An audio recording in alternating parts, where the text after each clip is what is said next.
this video was shot in the middle of the pandemic, or in the most acute moment, when we were, all of us who do a job that has to do with culture and the arts, were in this sort of block and the impossibility of do basically our job.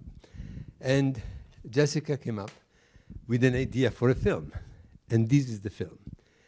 And I just want to ask you to rethink about what you saw, the quality of the music, of the sound, of the choral works. That was Zoom.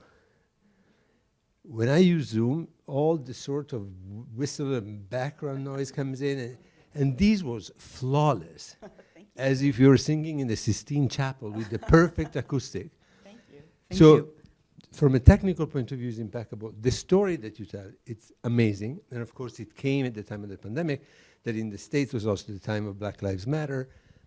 And I just want to say that this is basically your narrative line. I mean, for all the years I've known you, you've always investigated, and that's what makes you the person that you are and the artist that you are. Research is always behind anything you do. And you're particularly interested in these contaminations, contacts, how music brings people together and explains many things that are otherwise unexplainable. Let's say some of the programs that you did for us and also for Salon Century in other venues.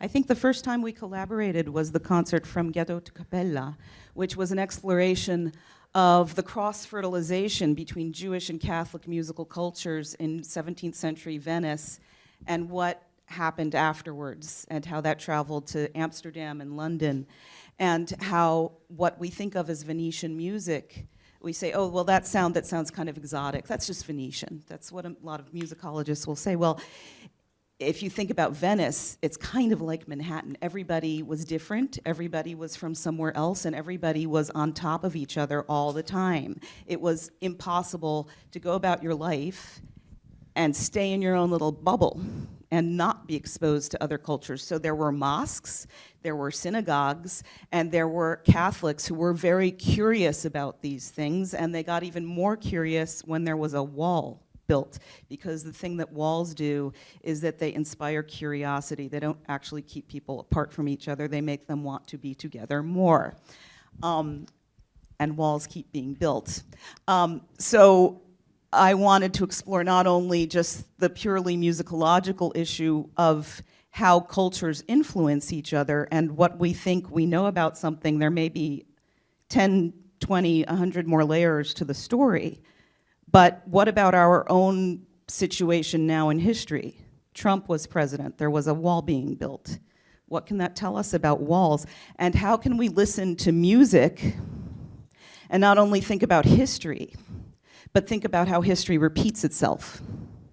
And listen to music from 400 years ago and not only learn about Baroque Venice, but about the border with Mexico. And so these are the kinds of things that interest me as before the pandemic as purely an artistic director and singer. And when I had the great fortune since 2009 to run my own concert series where I had the freedom to investigate themes that were of interest to me and raise funding for them and bring them to the public and share them with all of you. And so Salon Sanctuary, I have always felt our mission was, I've always said, to view history through the prism of music. Because you can read a chapter in a book, you can listen to a lecture, you can ask questions of an expert, but when you hear music, it reaches you on a different level, on a more instinctive level. And I've always felt that music has this great power not only to entertain us, but to teach us. And I remain committed to that. And then the pandemic happened and the world exploded. And it seemed like there were only more lessons to learn. So the pandemic, of course, wouldn't stop you.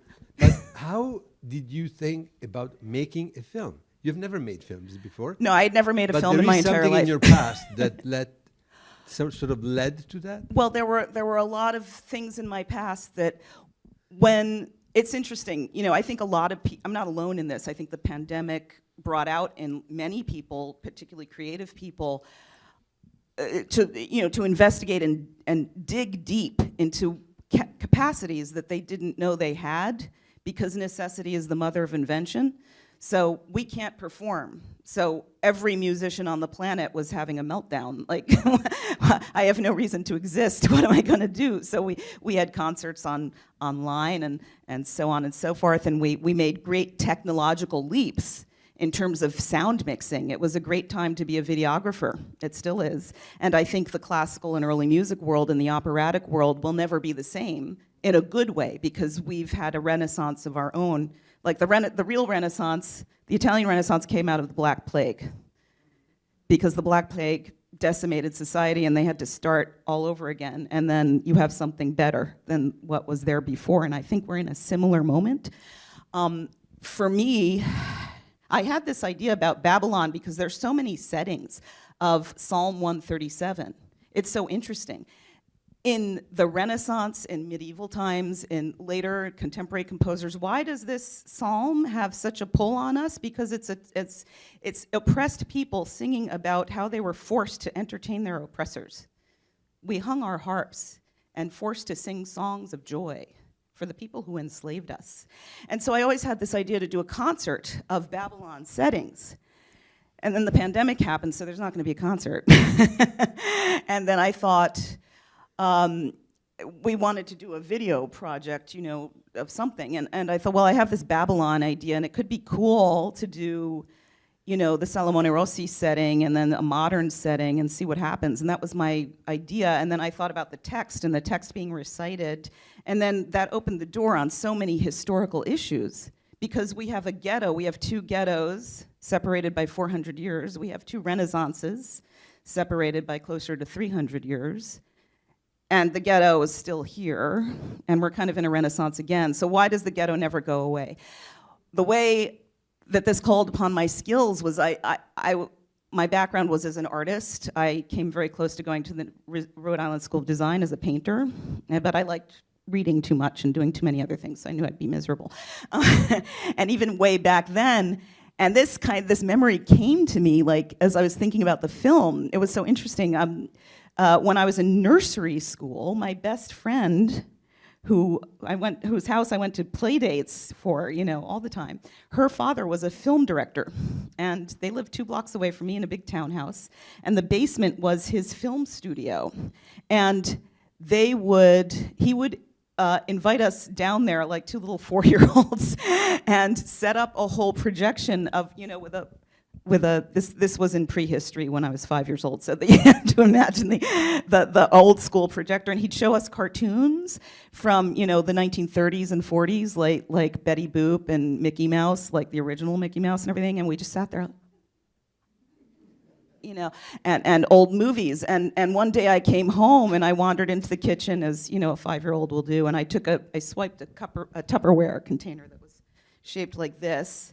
And then I swiped a scissors or a knife. I don't know how I managed to do that. And I cut an aperture in the bottom of the Tupperware container. And then I swiped off the wall.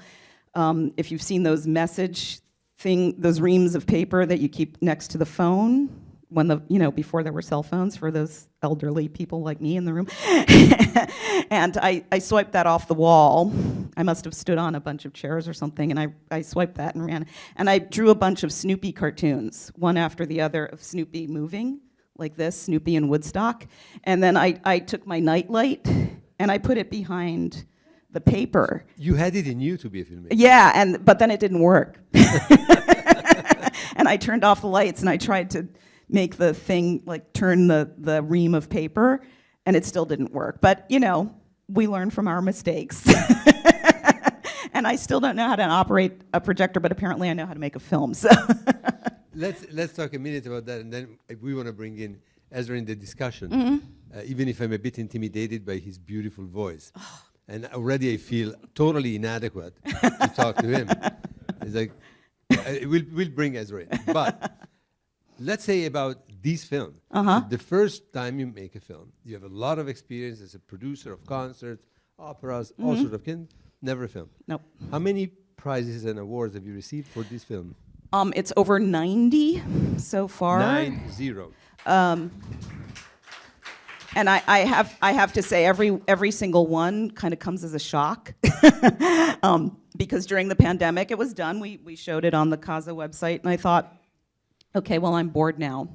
Maybe I'll submit it to some film festivals, and maybe we'll get an honorable mention or something, or somebody will pat me on the head and say, good job. And then it started winning things. And nobody was more shocked than I was. And then I started having to travel to film festivals and give Q&As like this, and I was winning first prize for things. And it won like Best Sound Design, but it also won Best Script. I won Best First Time Director, Best Musical Film, Best Documentary, from everywhere from Hollywood to, the last one was Parma, but it's also won in Belgrade and Berlin, Naples, Toronto, London, Paris, Florence, Rome. I mean, it just is. It kept going, but I have to say, this isn't only because of me. I mean, I feel like every single part, like every cog in this machine, was as good as you can get. Like the Kaleidoscope vocal ensemble is comprised of some of the best singers of early music who are active today, who also happen to be people of color. And the point of that ensemble is to say, hello, the early music world is awfully white, and it always has been. And just to draw attention to this, and I thought, well, what better ensemble would there be for a project like this? And then there's Ezra, who's basically the voice of God, and just did a film with George Clooney. So let's hear from Ezra. Hi. Hi. Welcome, Ezra.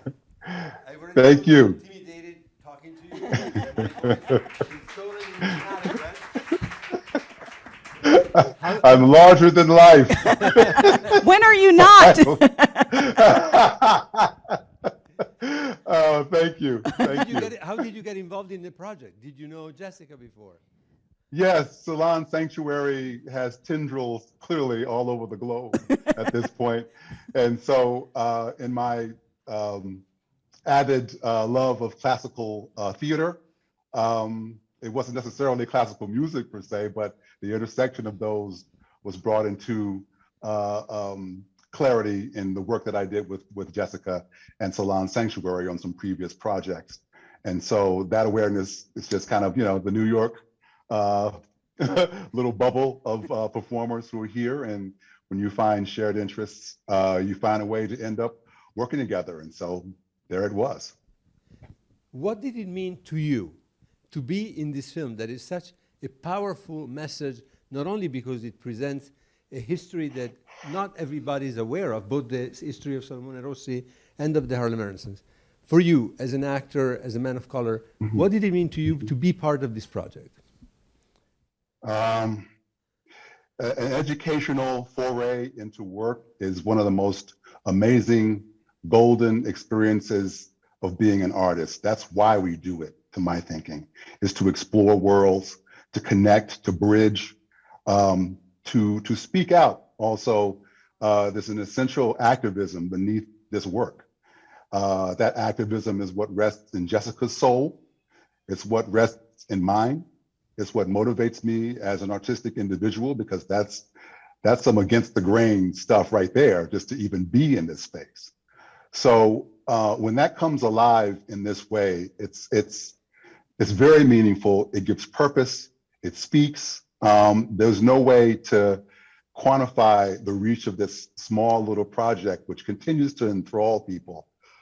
This is a very special moment to land here in New York, the homecoming of sorts for this piece, and Jessica's enormous and incredible work on it, and the collaborative element that you see in this piece. So all that brings incredible meaning to me. And to have it speak directly to the racial, cultural, religious, the diasporic elements of what music and culture are, this is the kind of stuff that gives us solace. And we may do crappy work for money, but this is the stuff we do to sustain our souls as artists. And it's a gift. I see it as a gift and a wonderful opportunity. And I'm thankful for Jessica for creating this and asking me to be a part of it, and for Casa Italiana for giving it a space here and supporting this work too going forward. So the collaboration has been beautiful, and the moment right now and the landing of Babylon on another shore here is very, very fulfilling and very special to me. Thank you.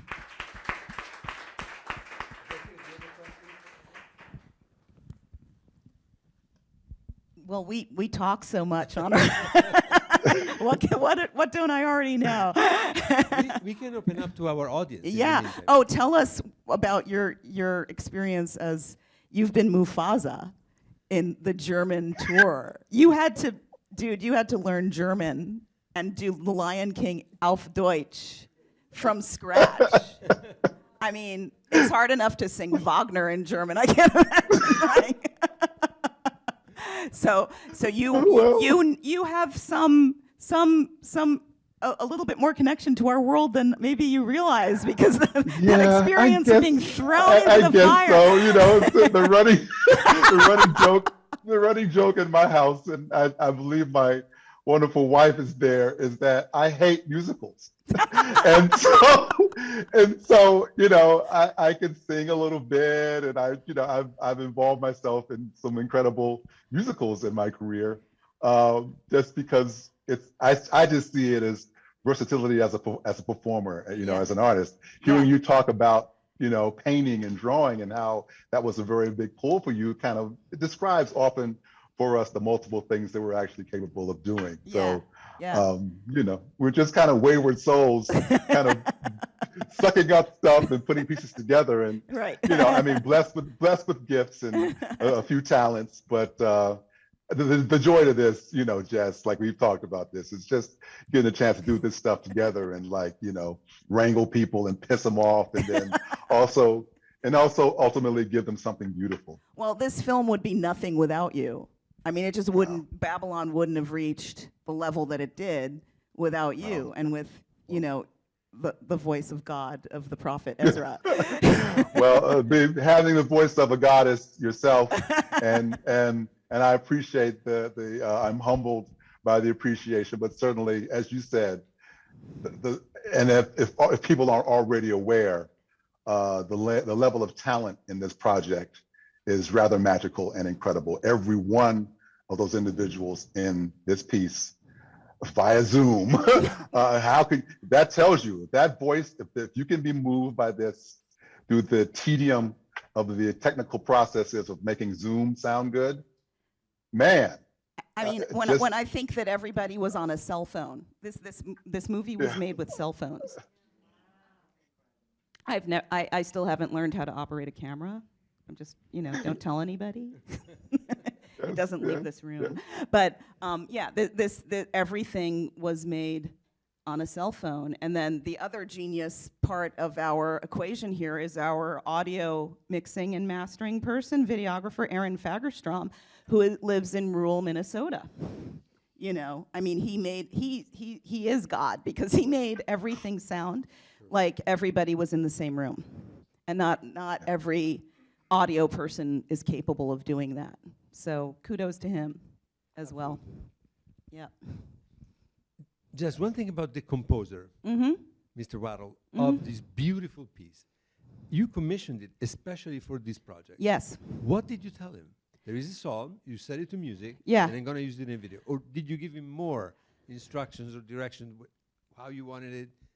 No, in fact, he had to correct my ignorance, because I said, is there a setting of Psalm 137 in the gospel tradition? He said there are settings of no psalms in the gospel tradition at all. And let me just take you to school for a second. And I said, thank you for educating me. Can you do something sort of like Babylon anyway? And I explained the premise of the film, and he came up with an example of polyphony in the African-American tradition to answer Salomone Rossi, who got into a whole lot of trouble for introducing polyphony into the Jewish ghetto, because Jewish music wasn't allowed to be like that. It was only supposed to be mournful and one voice at a time, because we were considered a people in mourning since the destruction of the temple, and there will be no polyphony or joy or anything else until the Messiah comes. Boy, did he push some buttons. And he almost ended up like Spinoza, you know, just kicked out on the curb. And if it weren't for Leone da Modena protecting him, The rabbi who and defended him. and saying that actually, folks, polyphony perfectly reflects the Jewish experience because it's the reflection of a diaspora of people being dispersed and speaking different things at the same time. So hold on to your hats, please, before you tell everybody how to think.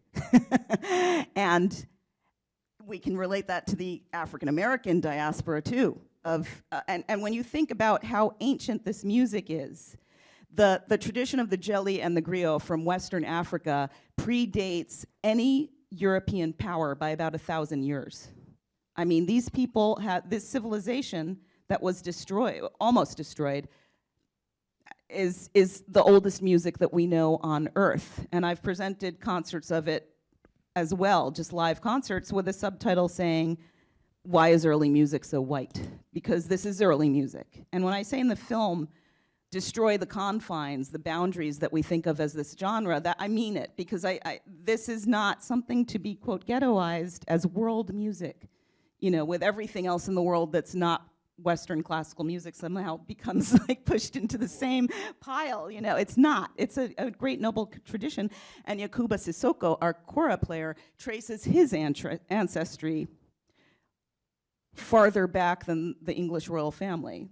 In Mali, it's a Malayan dynasty of kora players that the kora player would serve as the center of the community, as like a guide and an authority, in addition to being a musician. We Jews can probably relate to that in the sense of a cantor. But this is kind of glossed over, and then that music becomes the bloodline of everything that we consider that became American popular music, Anglo-American popular music. It was appropriated, and the original black musicians were erased. We don't know who they are, and they are responsible for it. In the way that Salomone Rossi invented the trio sonata, which became the symphony, and I would give Q&As in Italian in Italy, and kids, like recent conservatory graduates and students, would come up to me. They had degrees in harpsichord, and they said, I've never heard of this person before, Salomone Rossi. Why didn't we learn who this is? Thank you for making your film and telling us that he exists. So those of us in the early music world, you know, we bandy about the name of Salomone Rossi. Oh yeah, the Jewish Italian Renaissance composer, blah, blah. We're in a very special circumstance. Or, you know, those of us who know about, quote, world music and say, oh yeah, that jelly and the griot, Western Africa, yeah, sure. In the rest of the world, these things have to be spelled out. And these people need to be, in a sense, brought back from the dead. They have to be resurrected, and they have to be celebrated because they've been erased. And that erasure happens today.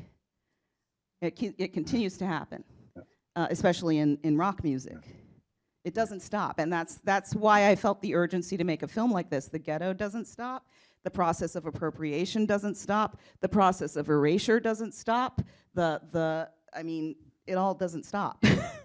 So what are my means to channel my rage into a constructive manner in order to teach? I'm a musician, so I can share music and provide a narrative and get you to get an audience to try to listen to music in a different way, and thus think about music, history in a different way. Yes. Yeah. Absolutely.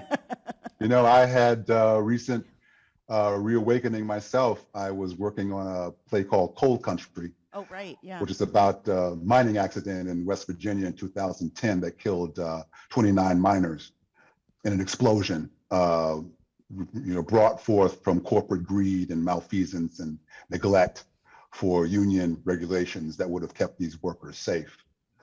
But in the Appalachian experience, you know, there's music there, and the sound of a banjo would give me kind of the heebie-jeebies, right? I had been so conditioned in my Southern Blackness and the vicious irony of all things, that a banjo is somehow foreign to me, that's a white instrument, if you will, that it's been so appropriated to the sound that I needed to be retaught through kind of some investigation and some looking and listening, looking at the progenitors of blues as well as Appalachian music and indigenous American music as well. It's a whole thing, but just kind of the sound of that banjo, which is the same as the sound that comes from the kora, which is that brought forth from the original source.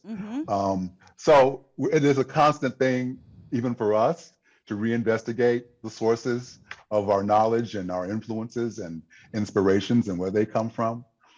So if we get to hand that forward, you're right. It's a constant process, Jess.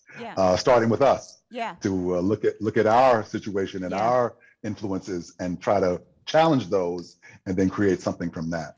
When the film premiered in Asti, we had a Q&A, and somebody asked me about, what does this mean to you to be an American, as an American, to make a film like this? And I said, well, we have this idea of a more perfect union, and the Constitution is designed to be changed. And why was it all set up like that? And why did they say more perfect union instead of a perfect union? Because it's the responsibility of every new generation of Americans to improve upon the failures of the past. And whether we're successful in that or not is always up to debate. But it's our job to be active and to be proactive and to always strive to something more perfect. And I said, this is my job as an American, to make a film, to challenge the way people think. And that's kind of the limits. I'm not a politician. I'm not a professor. I can't give you a lesson, but I can make a film and I can get you to listen to music. And that's what I can do. So. We should open up to our audience. Thank you. Stay with us for another minute. Questions or comments or whatever you want to say. Yes, Gianna Pontecorboli. The madrigal version of Cor mio. It was accompanied. Madrigals are supposed to be a cappella, no music, but it was accompanied by I don't know what musical instrument that was. Was that done because it was done through Zoom, so that everybody would be on the same pacing? No, it's because that's also musicologically valid to have a theorbo accompanying a madrigal. They weren't meant to be exclusively a cappella all the time. The theorbo would be there, the theorbo would accompany madrigals, and there's much of our received knowledge, particularly in the field of early music, like the United States itself, can always be challenged. Because we discover new things and we recreate a performance practice ourselves in every new generation.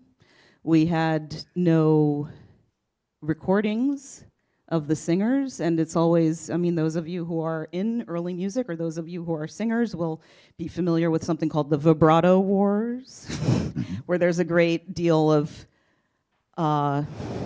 certainty, shall we say, on both sides. No, people sounded like this.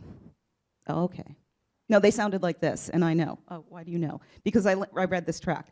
But you see, you can find a tract to support an argument in whichever way you wish to argue.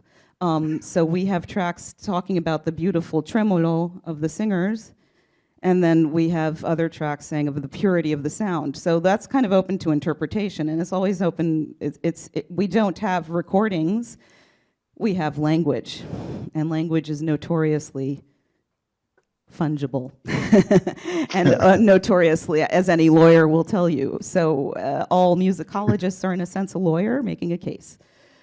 And how well you argue your case may determine whether you win, but it may not determine the truth. Yes? If you could wait for the microphone just 1 second.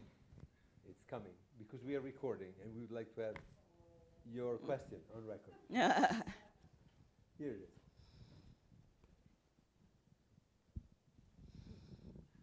Hi, good. Can you hear me? Yes. Good evening. My name is Pat Latona. Mm-hmm. I live here in New York City, Mhm. and fortunately, what you were talking about with the Renaissance, I see it here, also in New York City. I think the film was magnificent. Thank you. It was, I had no idea what it was going to be about, and when it started with Ariza, Ezra. Ezra. Oh, wow. That was amazing. But I think, I'll just say, technically it was beautiful. Your singing was gorgeous. Thank you. And,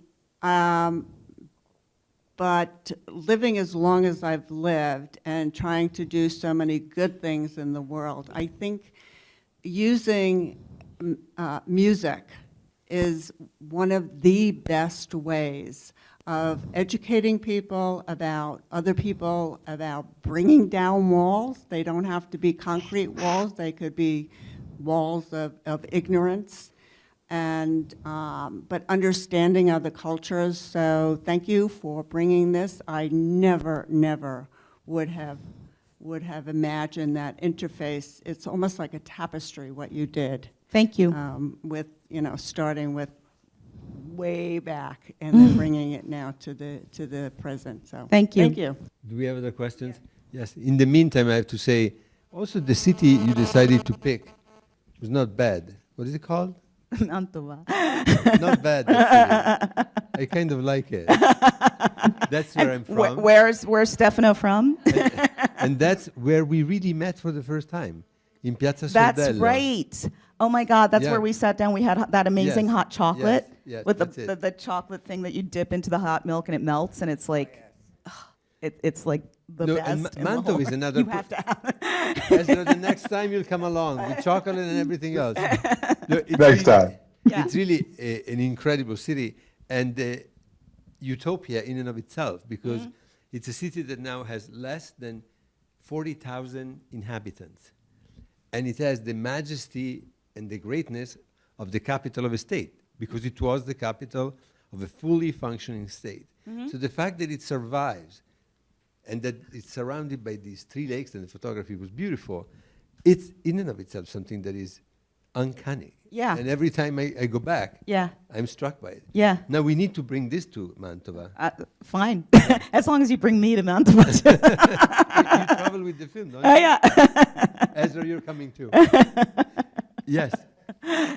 Yes, my name is Maria Grazia Cavenaghi, and I am a TV producer, and I am the secretary of the Italiani nel Mondo, Associazione Italiana nel Mondo. I live in Harlem, and as I said, I'm Italian. So when I saw the advertising about this, it sounded like it really resonated with me, because it is the two connections that really for me are most important. And the show that I do is called My Harlem Portraits, and it's to educate people about Black excellence. So this is perfect. So the reason I want to ask you is, how did you think to link Mantua, or Mantova, as we call it, and the diaspora and the ghetto in Mantova, to the diaspora and the ghetto in New York, in Harlem? Because it's 2 ghettos and 2 renaissances that repeat themselves, separated by 400 years. And in a center where there was great artistic heights being achieved, there was also great social deprivation being suffered by the people who made the artistic excellence. They suffered the most in both Harlem and in some cases in Mantova. It's amazing, the connection, because Harlem is a mecca of Black culture, so. And Mantova and the surrounding area was in a way a mecca of Italian Jewry. And of Italian music, right, Jessica? Of course, of Because Italian if you music. ask any but Italian, where was opera born? They probably 50% are going to tell you, Florence, that they're wrong.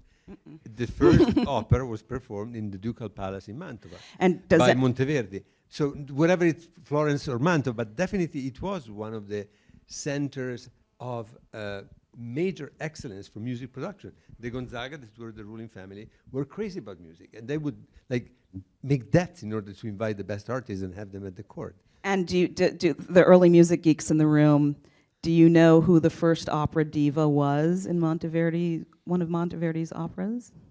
It's a very intriguing answer. It was Salomone Rossi's sister. Oh, wow. Whose stage name was Madama Europa. And so the first diva was Jewish. Which is kind of funny. And empowering. Thank you for this. Wonderful. And empowering. Yes, yes. And unfortunately, in 1630, we don't know how Rossi died, whether it was in the Austrian invasion or the return of the plague. And so, you know, and people of his social status, their lives weren't documented so much. So we don't know exactly what happened. But she was documented even less. But we know that she created roles in Monteverdi's operas, so many of which we don't have anymore. They also, you know, it's like the holy grail for early music people to find the manuscripts of the Monteverdi operas that we don't know about yet, because we know that there were so many more than Orfeo and Ulisse and Popea. So, yeah.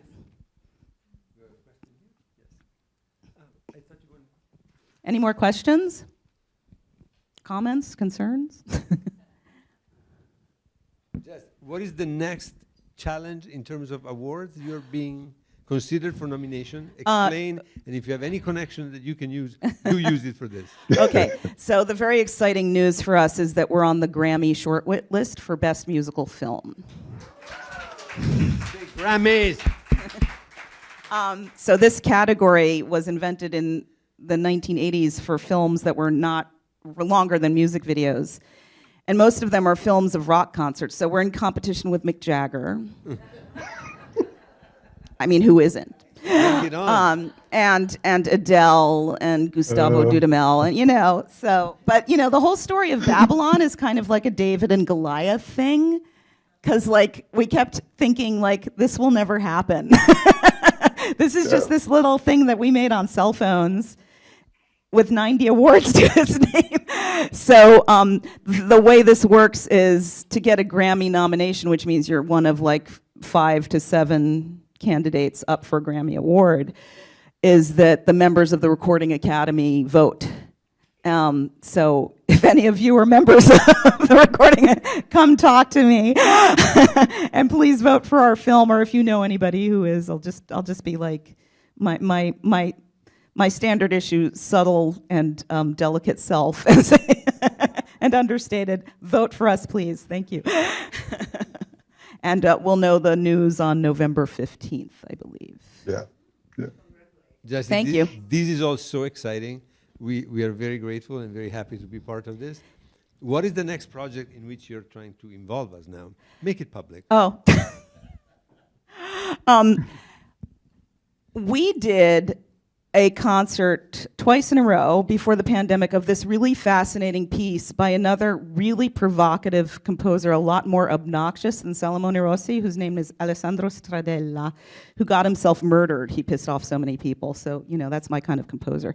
And he wrote this oratorio in the middle of the Counter-Reformation called Esther, liberatrice del popolo ebreo. Esther, liberatrix, liberatrix of the Jewish people, while they were, you know, kicking Jews out of Italy left and right.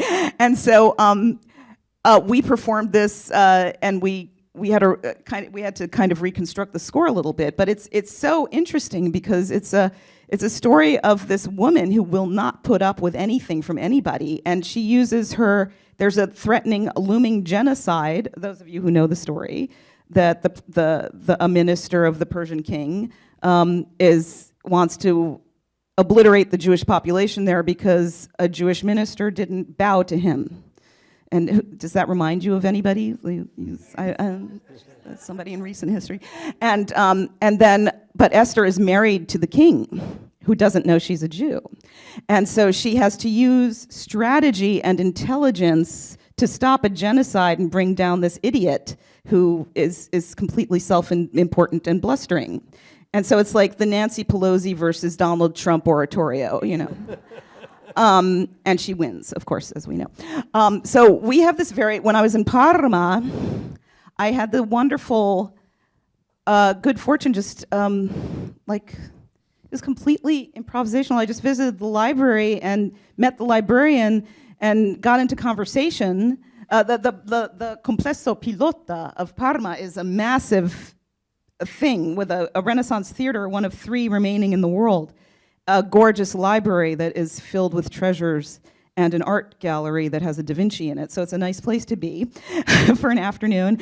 And I hung out with the librarian, and she started showing me, let me show you the Hebraica collections that we have. And so she brings out a score of an Esther, it's called the Rotolo di Esther, the Esther scroll from the 15th century. And then she brings out another one, and then she brings out all this collection in Hebrew, all this stuff. So what we are doing next together is to record in Florence in February the piece, to have a recording of it. That'll be a CD. And then we're going to make a film. And it's not going to be just about Esther. It's going to be about an Iranian female journalist fighting Sharia law. And we're going to intertwine that story with the story of Esther. So showing that, you know, history doesn't change. Another facet of history not changing is the history of women, and how strong we can be when pushed into the most difficult circumstances. And, you know, that's what we're going to do. Exciting. We're going to be part of it again. There's going to be a performance in June in the Teatro Farnese, which was built in 1588. Yeah, for the marriage, yeah, the royal marriage. Yeah. And then they thought they would take it down. And they said, no, it's not that bad. We're going to keep it. And then it was half destroyed by American bombs. So I'm making up for my forefathers. Yeah. I'm doing the More Perfect Union thing, because apparently we bombed part of that complex in World War II. Perfectly restored and reconstructed. But it's our fault, so I have to make up for it. We did a lot of horrible things.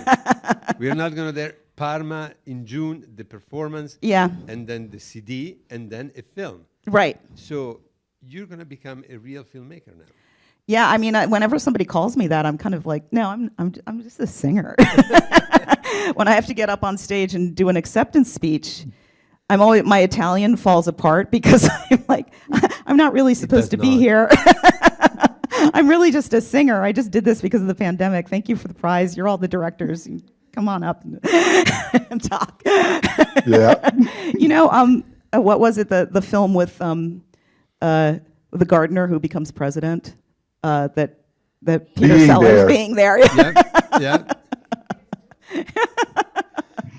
Something like that is going to happen. Well, thank you very much to all of you for being here tonight. Thank you to Ezra Knight and Jessica Gould for what they did with these small and very, very precious film. Thank you again very much. Thank you, Stefano, for the generous support of Casa Italiana for these kinds of projects, because they can't happen. They cannot happen by themselves. They cannot happen without support. So thank you not only to Casa Italiana, but everybody in the audience who is a supporter of our work and who may become one. Thank you. Good night. Ciao. Grazie. Bravo, bravo, bravo.